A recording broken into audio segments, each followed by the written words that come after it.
Ghaziabad police ने एक बड़े रंगदारी मामले का खुलासा करते हुए महिला सहित 3 आरोपियों को गिरफ्तार किया। शिकायतकर्ता अर्पित गुप्ता ने पुलिस को बताया था कि एक अज्ञात नंबर से कॉल कर खुद को कुख्यात सुंदर भाटी गैंग का सदस्य बताकर 10 करोड़ रुपए की मांग की जा रही थी। रकम न देने पर उन्हें और उनके परिवार को जान से मारने की धमकी दी गई थी। मामले की गंभीरता को देखते हुए स्वाट टीम और अपराध शाखा ने जांच शुरू की।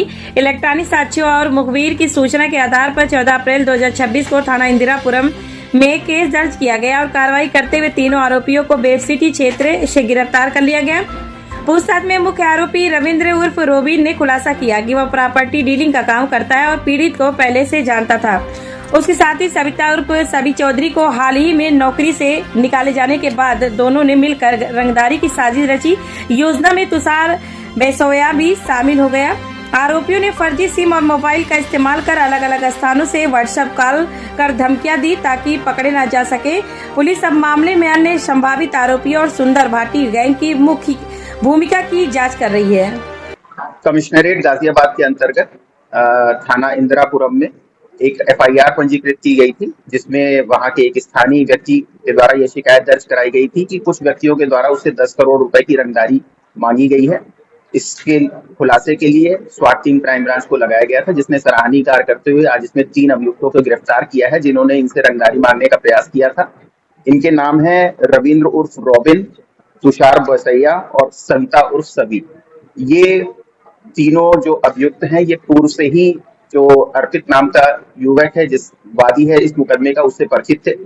उनके साथ इनकी व्यापारिक लेन देन भी थे, जिसके बारे में पर्याप्त सूचनाएं इनके पास थी और इसी सूचना का प्रयोग करते इन्होंने इस तरह का षड्यंत्र रचा था कि इनसे अगर हम रंगदारी मांगते हैं तो ये हमें कुछ पैसे उपलब्ध करा देंगे। और इसी क्रम में इन्होंने 11 तारीख को उनको फोन से, व्हाट्सएप कॉल से, मैसेजेस से आदि माध्यमों से इनसे रंगदारी मांगी थी और अपने आप को सुंदर भाटी गैंग का सदस्य बताते हुए इन्होंने इनसे रंगदारी मांगने की कोशिश की थी।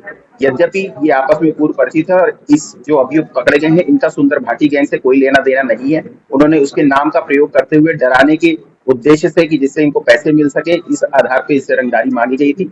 आज इसमें इन तीनों अभियुक्तों को गिरफ्तार किया गया है। जिस फोन का इसमें प्रयोग किया गया था वो भी बरामद कर लिया गया है। इस पूरे सराहनीय कार्य के लिए स्वाट टीम क्राइम ब्रांच को 25,000 पुरस्कार की घोषणा भी की गई। किस तरह का व्यापार करते थे आपस में और इस महिला का क्या रोल है? ये प्रॉपर्टी डीलिंग का काम करते थे और उसमें कमीशन बेस्ड इनकी आपसी व्यापारिक लेन देन थे। ये जो महिला थी उनके ऑफिस में काम करती थी पहले और वहां से छोड़ करके फिर ये दूसरे ऑफिस को ज्वाइन कर ली थी।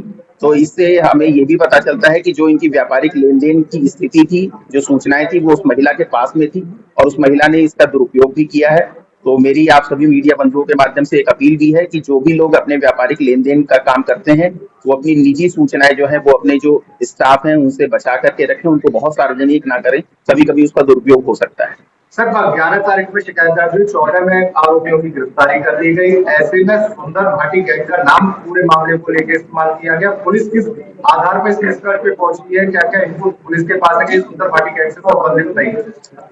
देखिए, इनके द्वारा जो कॉल की गई थी, जो व्हाट्सएप पे मैसेज भेजे गए थे, उसको एनालिसिस किया गया है। इनके जो इलेक्ट्रॉनिक एविडेंस है उसको कनेक्ट किया गया है। तो उस कनेक्शन के आधार पे ये साबित हुआ है कि उसका इस गैंग से कोई लेना देना नहीं था। ये आपस की इनकी बिजनेस राइवलरी भी थी और कुछ इनके जो सूचनाएं थी उसके माध्यम से लालच भी था कि एक डरा धमका के किसी दूसरे व्यक्ति का नाम का प्रयोग करके हम डराएंगे तो हमको पैसे मिल सकेंगे। तो इसलिए इन्होंने इस व्यक्ति का नाम यूज किया था। कोई इनमें आपसी विवाद भी था क्या? विवाद नहीं था, लेकिन बिजनेस राइवलरी इनके बीच थी। सर, क्या परिवार को थ्रेट दी गई थी? सर, परिवार को क्या थ्रेट दी गई थी डराने के लिए? हाँ, निश्चित रूप से इनके परिवार को थ्रेट दिया गया था कि अगर आप इतने पैसे का इंतजाम नहीं करते हैं तो हम आपके परिवार को नुकसान पहुंचाएंगे। सर, सविता चौधरी को नौकरी से निकाला गया था, क्या माना जाए कि उसी रंजिश में और पैसे करने के लिए पूरा योजना थी ये रची थी? देखिए, उसके पास निजी जानकारियां थी कि फाइनेंशियल लेन देन का क्या स्टेटस है। उस स्टेटस का यूज करते हुए उसके मन में लालच आया, तो उसके मन में ये प्रयास आया कि डरा करके ये पैसे लिए जा सकते हैं। तो इस तरह के आधार पर पूरा षड्यंत्र रचा गया था। क्या इससे पूर्व भी इन लोगों ने किसी को इसी तरह से धमकी देकर पैसे वसूले? नहीं, ये इनका पहला प्रयास।